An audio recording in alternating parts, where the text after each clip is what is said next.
नमस्कार दोस्तों, स्वागत है आप सभी का परेशान अकेडमी पर। तो चलिए देखते हैं, आज हम पढ़ेंगे एनसीईआरटी बेस्ड जो सीटेट का आपका ईवीएस सब्जेक्ट है, उसमें जो एनसीईआरटी बेस्ड प्रश्न बनते हैं आपके, वो देखेंगे। तो एक क्लास उसकी हो चुकी है, उसकी सेकंड क्लास आज देखेंगे। पहले उससे पहले एक थॉट है, उसको देख लेते हैं। कड़ी मेहनत आपको वहां पहुंचा देती है, कड़ी मेहनत आपको वहां पहुंचा देती है जहां अच्छी किस्मत शायद आपको पहुंचा पाए। जहां आपको आपकी किस्मत अच्छी पहुंचा पाए, वहां कड़ी मेहनत पहुंचा देगी। चलिए शुरुआत करते हैं। तो हमारा जो सीटेट 2022-23 है, अभी एग्जाम जल्दी आ जाएगा ईवीएस का, उसी की सेकंड क्लास ये है आपकी। टॉपिक है अपने अपने घर। एग्जाम में अक्सर पूछता है कि घर की डिजाइन ये कहाँ के हैं, ये लोकेशन मतलब कि स्थान, किस स्थान के घर इस डिजाइन में होते हैं। तो प्रश्न बनता है, तो आपका पहले शुरुआत है असम। असम में घर की विशेषता क्या होती है, इसको देख लीजिए। असम का घर पहले देखिए कैसा बना है, फिर यहाँ देखते हैं। हम जो यहाँ के घर होते हैं, इनके क्या होते हैं, लकड़ी के। किसके? लकड़ी के बने होते हैं, और लगभग 10 से 12 फुट ऊपर, लगभग 10 से 12 फुट ऊपर लकड़ी के बने होते हैं।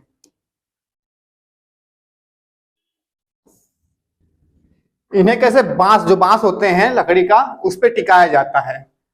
बांस के मजबूत खम्मी बना के उसी पे टिकाते हैं। पूरा A to Z इसमें लकड़ी का प्रयोग करते हैं। ये असम के घर की विशेषता है, ठीक है।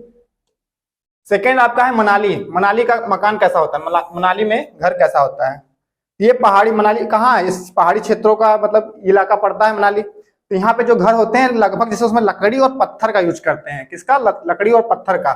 ये पहाड़ी इलाकों में है घर। हमारे यहाँ जैसे लिखा है इस सेंटेंस में, हमारे यहाँ बारिश बहुत होती है और बर्फ भी पड़ती है। मतलब ये उत्तरी, उत्तरी मतलब भारत के उत्तर में स्थित है, तो बर्फ पड़ती है। हमारे मकान पत्थर या लकड़ी से बने होते हैं, इनके मकान पत्थर और लकड़ी से बने होते हैं। डिजाइन देखिए, यहाँ पे काफी लकड़ी दिखाई देंगे। सेकंड है लेह।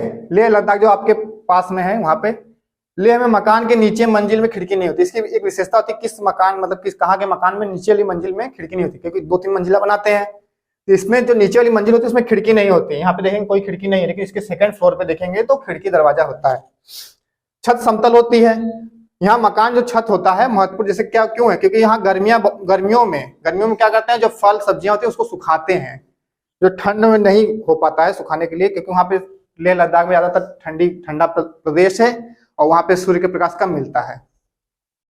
लेह में लोग नीचे की मंजिल पर रहते हैं, क्योंकि मोटी मोटी दीवारें, लकड़ी के फर्श और लकड़ी छत ठंड में बचाती हैं। जो लेह में निवासी हैं, लेह के निवासी, वो इसके नीचे वाले भाग में रहते हैं, क्योंकि वहां पे उनको गर्मी मिलती है। ऊपर ज्यादा ठंडी रहती है, इसलिए नीचे रहते हैं। ये लेह की विशेषता है। अगला है राजस्थान के मकान। राजस्थान में देखते हैं आप, जो रेगिस्तान ज्यादातर होता है क्षेत्र, गर्मी ज्यादा पड़ती है वहां पे, तो वहां पे मिट्टी का और छप्पर छाके बनाया जाता है। यहाँ पे विशेषता है कि बारिश बहुत कम होती है और खूब गर्मी पड़ती है। यहाँ पे गर्मी बहुत ज्यादा पड़ती है। यहाँ के मिट्टी के घर बने रहते हैं। घरों की दीवार जो होती है बहुत मोटी होती है, इतनी मोटी होती है कि उसमें जैसे जो अगर वहां पर ज्यादा टेम्परेचर होता है तो मिट्टी जो घर है उसके अंदर गर्मी नहीं लगेगी महसूस, इसलिए मिट्टी की मोटी दीवार बनाते हैं और उसको मिट्टी से ही पोत पात कर एकदम सही कर देते हैं। अब पॉइंट एक है स्कूल की सवारी। जैसे एग्जाम पूछता है कहाँ के बच्चे कैसे स्कूल जाते हैं, इसमें देखिए साइकिल की सवारी करते हैं। साइकिल जैसे रास्ता अगर सही है, साफ सुथरा रास्ता, लंबा साइकिल है, चलाकर स्कूल जा सकते हैं। और इसमें देखिए यह है जुगाड़ का प्रयोग कहाँ करते हैं, तो गुजरात में जैसे बच्चे क्या होते हैं कि अगर जाना है स्कूल तो वहां पे एक जुगाड़ नाम की गाड़ी होती है, उसी में बैठते हैं, आसानी से स्कूल जाते हैं। इसके देखिए क्या विशेषता, इसका नाम जुगाड़ है और ये फट फट करती हुई चलती है। और देखिए इसमें क्या है कि आगे से मोटर बाइक की तरह दिखती है, आगे से देखने में इसमें बुलेट, जैसे बुलेट लग रहा है, और पीछे से क्या होता है, लकड़ी का ही डिजाइन बना के इसको 3 पहिया टाइप का बना देते हैं। ये जुगाड़ का प्रयोग करके गुजरात में सब बच्चे स्कूल जाते हैं इससे। वल्लम देखिए केरल में एक नाव को वल्लम कहते हैं। इस नाव के सारे नदी पड़ती है, अगर उस पार जाना है स्कूल तो नाव जो होती है पतली एकदम सकरी, उसी नाव पे बैठते हैं बच्चे और उस पार जाके स्कूल में जाते हैं पढ़ने। ये जो वल्लम होता है, वल्लम नाव को कहते हैं ना, मतलब वल्लम से केरल के बच्चे जो होते हैं स्कूल जाते हैं। एक छोटी नाव लकड़ी की बनी होती है। ऊंट गाड़ी, ऊंट कहाँ फेमस है, राजस्थान में। तो ऊंट गाड़ी से बच्चे कहाँ जाते हैं, राजस्थान में। ये राजस्थान में क्या होता है, दूर दूर तक रेत ही नजर आती है, और रेत में क्या होता है, गर्मी ज्यादा लगती है। बांस से बना पुल। बच्चे बांस से बने पुल देखिए कहाँ है, बांस है ना, बांस पे एकदम पकड़ के रस्सी के सहारे ये जाते हैं। हमारे यहाँ बारिश बहुत होती है, कभी कभी तो चारों तरफ घुटनों तक पानी भर जाता है। इसमें मतलब ये क्षेत्र ऐसा है कि यहाँ पे बारिश बहुत ज्यादा होती है। असम का एक हाथ में किताबें उठाते हैं और दूसरी हाथ में बांस को पकड़ते हैं। हम जल्दी जल्दी बांस और रस्सी पे बना पुल पार कर लेते हैं। जिस मतलब उत्तर पूर्वोत्तर भारत में, जो उत्तर पूर्वी भारत है, वहां पे बारिश ज्यादा होती है। उस क्षेत्र के बच्चे क्या करते हैं, जो बांस के पुल बने होते हैं छोटे मोटे, उस पर चढ़ के विद्यालय जाते हैं। ट्रॉली से, ट्रॉली देखिए कहाँ है, लद्दाख।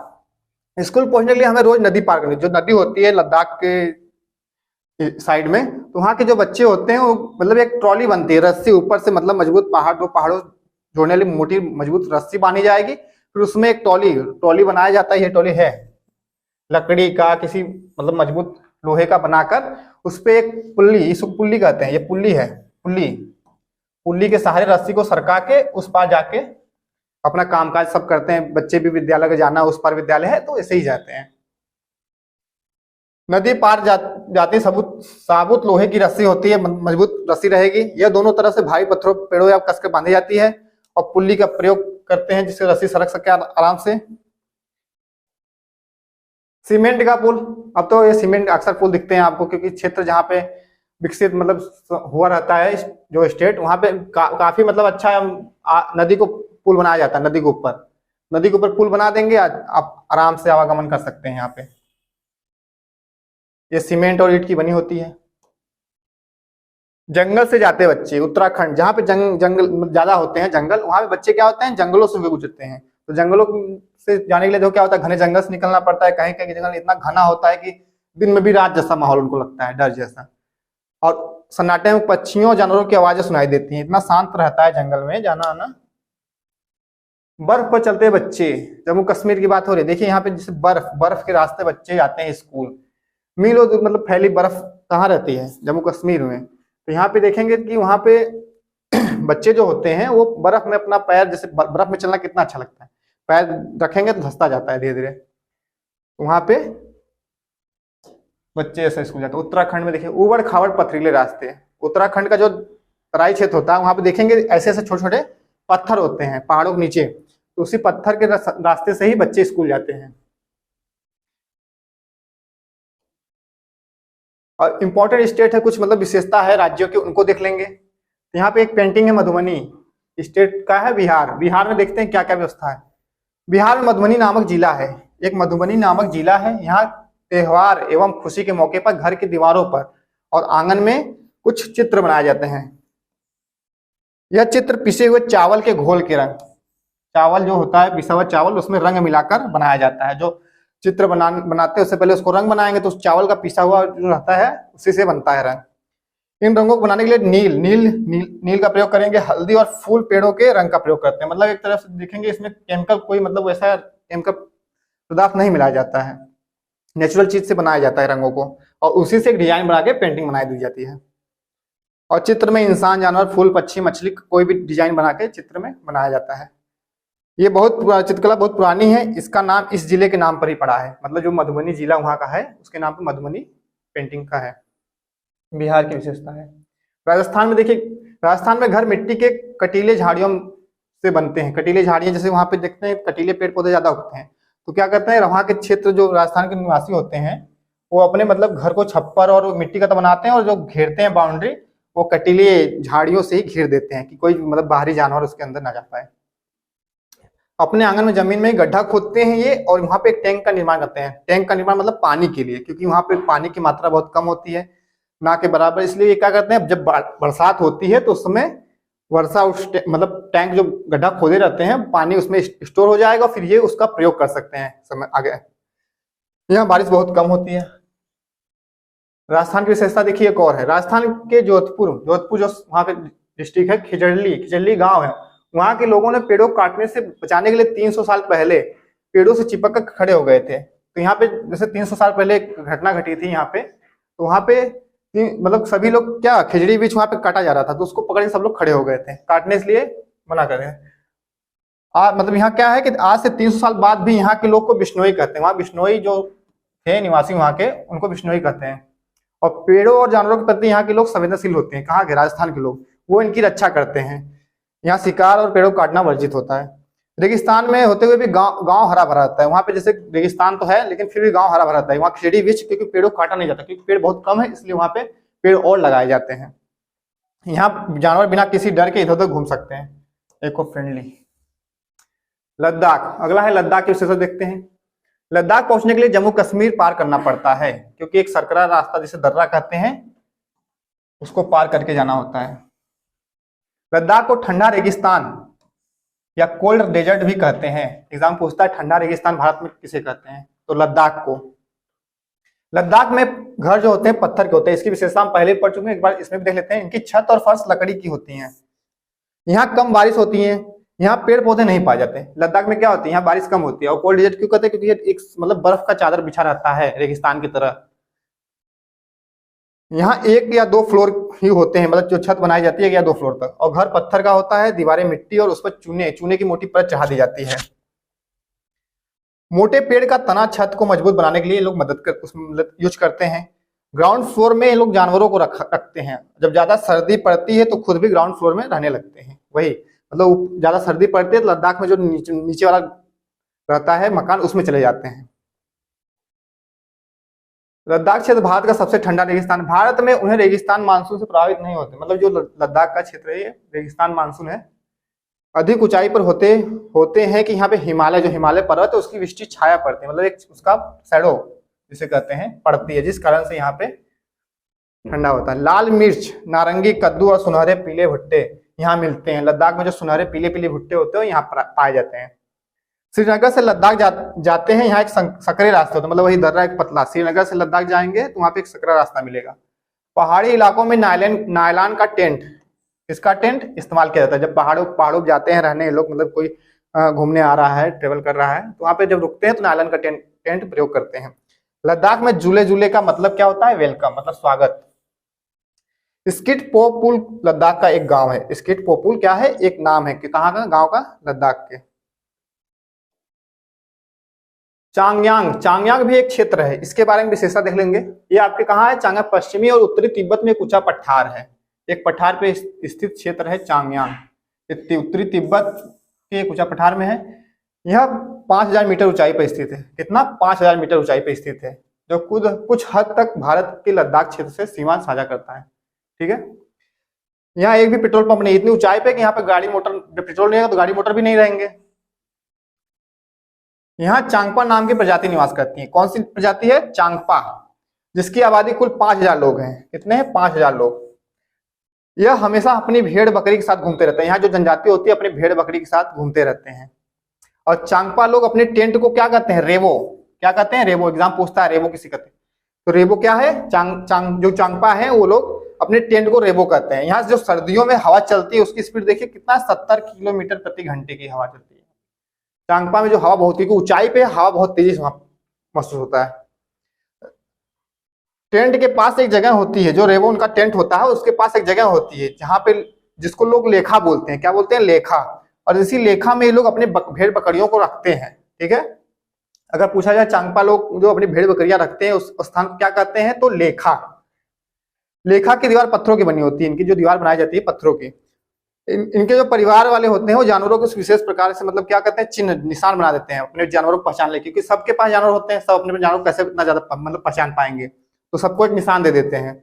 और सब क्या करते हैं, वहां पे छोटे बच्चे जानवर को गिन के चराने ले जाते हैं, फिर वापस लौट कर आके फिर दोबारा उसको गिनती करते हैं। इतने ज्यादा यहाँ जानवर होते हैं। विश्व प्रसिद्ध पश्मीना शाल, ये इंपॉर्टेंट है, आपके उसी जो पिछली स्लाइड थी चांगपा उससे रिलेटेड है, इसलिए इसको साइड में लगाया गया। पश्मीना शाल जो है आपके लोग द्वारा बकरियों के बाल से बनाई जाती है। जो वहां के जो निवासी हैं आपके वहां के लोग इसको बनाते हैं, किसको, पश्मीना शाल को। और इन बकरियों से मुलायम ऊन मिलते हैं। जो बकरियां होती हैं क्योंकि ठंडे प्रदेश में रहती है तो उनके बाल बड़े बड़े हो जाते हैं, और उसी बाल को ये लोग काट के उससे क्या बनाते हैं, एक पश्मीना शाल बनाते हैं। इसकी विशेषता देख क्या है, बकरी के शरीर पर गर्म बालों का कोट बन जाता है। जब वो कुछ मतलब बकरी क्या होती है, भेड़ बकरी जो होती है उनके बाल, शरीर पर बाल बड़े बड़े हो जाते हैं, तो उसी को क्या करते हैं, बकरियां गर्मियों में गिरा देती हैं, फिर जिनका प्रयोग पश्मीना शाल बनाने में होता है। इनका एक बाल इंपॉर्टेंट, इनका एक बाल, जो बकरी का जो एक बाल होता है इतना पतला होता है कि 6 बाल, हमारे जो 6 बाल होता है, अरे हमारे एक बाल के हमारे एक बाल के इनके 6 बाल के बराबर होता है। मतलब जो हमारा एक बाल होगा इनके 6 बाल के बराबर होगा, इतना पतला होता है। इनका एक बाल इतना पतला होता है कि हमारे 6 बाल के बराबर हमारे एक बाल के बराबर 6 बाल होता है। यह साल हाथ से बनाए जाते हैं, जो साल बनाई जाती है हाथों से बनाई जाती है। लगभग इसमें समय कितना लगता है? 250 घंटे इसको हाथों से बनाने में समय लगता है। यह एक पश्मीना साल 6 स्वेटर जितना गर्म करता है। इंपॉर्टेंट ये भी है पॉइंट। क्यों? क्योंकि देखिए इसमें कैसी इतनी गर्मी होती है कि हम जो स्वेटर पहनते हैं, जो नॉर्मल स्वेटर पहनते हैं, उसमें जो गर्मी होती है उससे 6 गुना ज्यादा इसमें है।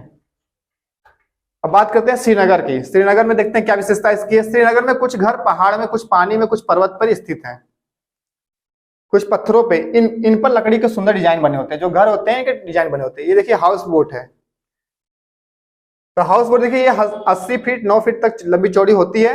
ये नाव झेलम नदी डल झील में मिलती है आपको। यहाँ क्या होता है कि नाव जो होती है उसी पे घर बना देते हैं, नाव पर ही घर बना देते हैं। इसके अंदर कई कमरे बन जाते हैं, 1-2 कमरे बन जाएंगे, फिर अंदर में एक घर की तरह मतलब लगेगा आपको।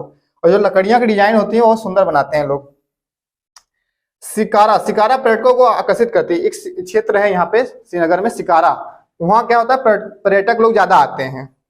कश्मीर में सरसों के तेल मछली को पकाकर खाया जाता है। जो कश्मीर है उसमें कहा सरसों के तेल में मछली को पका खाते हैं। और कहवा एक पेय पदार्थ है। क्या है? पेय पदार्थ जो यहाँ के लोग पीते हैं। यहाँ की भाषा देखिए क्या, उर्दू डोंगरी कश्मीर की भाषा है। ठीक। अबू धाबी इंपॉर्टेंट टॉपिक है आपके, मतलब क्या है, एनसीईआरटी बेस पे जो क्लास 3rd to 5 है उसमें ये अबू धाबी आपका टॉपिक बनता है, मतलब उसमें पार्ट है। तो उसी की विशेषता यहाँ पे है अबू धाबी की। तो यह देश रेगिस्तानी अरब है, मतलब इस अरबी देश है एक अबू धाबी। यहाँ की स्थानीय भाषा अरबी है। क्या है? अरबी।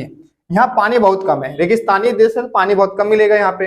यहाँ की विशेषता और क्या है, यहाँ पे न नदियां है, न झील है, न तालाब है। यहाँ की जो जमीन होती है रेत, मतलब जमीन आपको नहीं दिखेगा मिट्टी का, वहां पे रेत फैली रहेंगी चारों तरफ। यहाँ खजूर के पेड़ अधिक पाए जाते हैं। जो पेड़ होते हैं यहाँ पे ज्यादातर खजूर के होते हैं, क्योंकि ये पेड़ रेगिस्तानी इलाके में आते हैं। अबू धाबी करेंसी दिरहम है। एग्जाम पूछेगा कि अबू धाबी करेंसी क्या है, वो दिरहम है। अबू धाबी में रेत के पहाड़ या रेत के टीले पाए जाते हैं। यहाँ पे देखेंगे तो आपको ये रेत का पहाड़ टीला ये सब दिखेगा। यहाँ पे मतलब ज्यादातर जमीन वही नहीं रहती। आंध्र प्रदेश की बात करते हैं यहाँ पे। तो आंध्र प्रदेश में विशेषता है पोचमपल्ली जिला। एक वहां पे विशेषता है कि पोचमपल्ली साड़ी फेमस है। क्या फेमस है? पोचमपल्ली साड़ी। तो आंध्र प्रदेश में एक जिला है पोचमपल्ली। अतः मतलब यहाँ के लोग क्या है, बुनकर हैं। वो वहां पे मतलब सिलाई कढ़ाई ये सब करते हैं। अतः इस बुनाई को पोचमपल्ली व कलमकारी के नाम से जाना जाता है। जो वहाँ पे पोचमपल्ली जिला है वहां पे जो बुनाई बुनकर हैं, इसलिए वहां उसको क्या कहेंगे, पोचमपल्ली या कलमकारी। नल्लामड्डा आंध्र प्रदेश में है। नल्लामड्डा कहाँ है आपका? आंध्र प्रदेश में एक क्षेत्र है। और मुख्तारपुर गांव जो है आंध्र प्रदेश में आता है। आंध्र प्रदेश में लोगों का एक विशेष कैंप लगता है। जो विशेष कैंप लगता है वो किस लिए लगता है, इसमें देखिए कि कम उम्र की शादीशुदा जो लड़कियां होती हैं उनको दोबारा क्या करते हैं, स्कूल भेजते हैं। एक कैंप लगा के इसको स्कूल भेजा जाता है पढ़ने के लिए। और आंध्र प्रदेश की भाषा क्या है? तेलुगु। मुंबई की बात करते हैं। सबसे बड़ा शहर है मुंबई। भारत का सबसे बड़ा शहर है दिल्ली। दिल्ली से मुंबई जाने के लिए गुजरात, आपको कहां से गुजरना पड़ेगा? गुजरात राजस्थान को पार करते हुए महाराष्ट्र में जाना पड़ेगा, दिल्ली से अगर मुंबई जा रहे हैं। और इसकी दूरी कितनी है टोटल? 1400 किलोमीटर दिल्ली से Mumbai. Victoria terminal railway station, मतलब मुंबई का जो फेमस रेलवे स्टेशन है विक्टोरिया टर्मिनल, कहाँ है? मुंबई में आपके। पहली बार 18 अप्रैल 1853 में मुंबई से थाने के बीच जो पहली रेलगाड़ी चलाई गई थी, इसलिए इंपॉर्टेंट है मुंबई। 18 अप्रैल 1853 को मुंबई से थाने के बीच आपकी पहली रेलगाड़ी चलाई गई थी। नागपाड़ा और अफसाना मंसूरी बास्केटबॉल जो टीम थी वो मुंबई में ही है आपके। सोलापुर मुंबई में है। बाजार गांव महाराष्ट्र में। कफ पैरेड आपकी मुंबई में। ये सब क्षेत्र हैं। बच्चू खान प्लेग्राउंड मुंबई में है। एक इस नाम का प्लेग्राउंड है बच्चू खान, जिसका नाम क्या था? मुस्तफा खान के कोच के नाम पे रखा गया था। सहजन के फूल के पकोड़े महाराष्ट्र में खाए जाते हैं। जो महाराष्ट्र के लोग होते हैं वो क्या, सहजन के फूल के पकोड़े खाते हैं। वर्ली क्या है? एक पारंपरिक कला है। वर्ली क्या है? एक पारंपरिक कला है। ठीक, जिसका प्रचलन महाराष्ट्र में है। यह महाराष्ट्र गुजरात सीमा पर सर्वाधिक देखने को मिलता है, मतलब गुजरात की सीमा तक इसको वर्ली जो परंपरा है वहां की। भीमराव अंबेडकर ये गोरेगांव महाराष्ट्र से थे। जो आपके वो प्रारूप मतलब संविधान का निर्माण किए हैं भीमराव अंबेडकर, वो कहाँ के थे? महाराष्ट्र, गोरेगांव महाराष्ट्र के ही थे। इनके नेतृत्व में ही संविधान बना है। ठीक, इंपॉर्टेंट है मुंबई। बात करते हैं गोलकुंडा फोर्ट। एक टॉपिक इसमें मतलब आपके एनसीईआरटी वाले विषय में है ये भी, गोलकुंडा फोर्ट। गोलकुंडा फोर्ट हैदराबाद में, कहाँ पे है? हैदराबाद, आंध्र प्रदेश। इसकी दीवार का भाग जो होता है गोलाकार शेप में होता है, जो दीवार इसकी होती है गोलाकार शेप में होती है, जिससे हम बुर्ज कहते हैं। क्या कहते हैं? बुर्ज। और गोलकुंडा के जो बाहरी दीवार है, ऐसे ही 87 कितने बुर्ज है संख्या, मतलब सीटेड प्रश्न बना सकते हैं विशेषता द्वारा कि कितने बुर्ज हैं। अगर उसमें ऑप्शन सही रहेगा 87 वाला तो उसको टिक मारेंगे। और कहाँ है? हैदराबाद में है। कुतुबशाही सुल्तानों ने गोलकुंडा में कब तक रहे लोग? 1518 से 1687 तक ये लोग शासन किए थे, कुतुबशाही सुल्तान जो थे। इससे पहले 1200 ईस्वी में यहाँ गोलकुंडा जो किला था वो मिट्टी का बना था। ये लोग आए तब फिर ये इसको क्या किए, एक बढ़िया शेप दिए, मतलब पत्थर का बना के अच्छा सा। ऊंची और गोल दीवारें दूर तक देखने से मदद करती है, क्योंकि सबसे ऊंची दीवारें यहाँ पे हैं। देखिए यहाँ पे बहुत ऊंचा ऊंचा आपको मिलेगा। औरंगजेब यहाँ आक्रमण करने जब आया था, एक बार औरंगजेब भी क्या था, मुगल काल का एक शासक है औरंगजेब, जब ये आक्रमण करने आया था तो असफल रहा। लगभग 8 महीने तक इसने किले के बाहर ही अपनी सेना रखा था, फिर वापस लौट गया। क्योंकि क्या था, किले के चारों तरफ खाई बनी थी इस किले के, कि आक्रमण कोई ना कर पाए बाहर। और एक पॉइंट यहाँ इंपॉर्टेंट देखिए, उस समय यहाँ कांस मतलब ब्रॉन्ज बनती थी। हजारों सालों से घुमंतु वर्ग जो यहाँ के थे कांस से चीजें बनाते रहते थे। और कांस क्या है? तांबे और टीन की एक मिश्र धातु है। तांबे और टीन की एक मिश्र धातु है। केरल की बात करते हैं। केरल की इस विशेषता क्या है केरल की राज्य की? तो केरल में टेपियोका एक प्रकार का व्यंजन है, इसको हम आगे पढ़ाए थे, जो जमीन के नीचे उगाया जाता है। शकरकंद जैसे उगता है आलू जमीन के नीचे, ऐसे ये भी टेपियोका उगाया जाता है नीचे। इसको लोग केरल के लोग उबाल कर खाते हैं। यहाँ वल्लम की लकड़ी की छोटी नाव होती है, जो बच्चे स्कूल जाते थे वल्लम की नाव से, वही है। केरल में मलयालम भाषा बोली जाती है। कौन सी भाषा? मलयालम। और मलयालम में माँ की बड़ी बहन को, जो माँ की बड़ी बहन होगी, उनको बलियम्मा कहते हैं। ये पूछता है कि बलियम्मा किसको कहते हैं, रिलेशन बनाते हैं। नानी को क्या कहेंगे? अमूमा कहते हैं। और चाचा को चिटपन कहते हैं। क्या कहेंगे? चिटपन। और चाची को कुजम्मा कहते हैं। चाची क्या कहेंगे? कुजम्मा। और पिताजी को क्या कहेंगे? अप्पा। ये सब भाषा मलयालम भाषा में बोलते हैं वहां पे अपने रिलेशन संबंधित को। केरल में एक जगह से दूसरी जगह जाने के लिए एक नाव का प्रयोग करते हैं, जिसका नाम क्या है? फेरी। एक फेरी चलती है बोट बड़ी टाइप की, उसको मतलब फेरी कहते हैं। केरल में लोग एक स्थान से मतलब दूसरे स्थान पे इसी नाव से जाते हैं। केरल के ही कुछ पॉइंट यहाँ पे है। केरल को मसालों का बगीचा भी कहते हैं। केरल क्या कहेंगे? मसालों का बगीचा। ठीक। और कथकली नृत्य केरल में फेमस है। कथकली नृत्य केरल में फेमस है। यहाँ केले के फूल की सब्जी बनाई जाती है। किसकी? केले के फूल की सब्जी। और केरल में नारियल के पेड़ बहुत सर्वाधिक मात्रा में मिलते हैं, नारियल के पेड़। केरल के निकटवर्ती राज्य तमिलनाडु है, कर्नाटक है, इसके मतलब निकटवर्ती पड़ोसी राज्य हैं। और इसकी राजधानी केरल क्या है? तिरुवनंतपुरम इसकी राजधानी है। गुजरात से केरल तक की यात्रा के बीच, गुजरात से अगर आप जा रहे हैं केरल, तो इसके बीच में कौन कौन से राज्य पड़ेंगे ये देख लीजिए। महाराष्ट्र, कर्नाटक राज्य पड़ते हैं।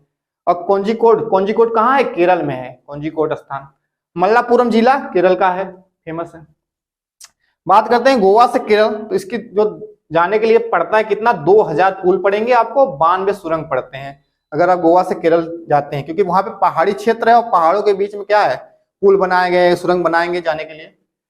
और तमिलनाडु भारत के दक्षिण में स्थित है। तमिलनाडु क्या है? भारत के सबसे दक्षिणतम में स्थित है। और इसके पड़ोसी राज्य क्या है? केरल, कर्नाटक तथा तेलंगाना। तमिलनाडु विशेषता है। ठीक।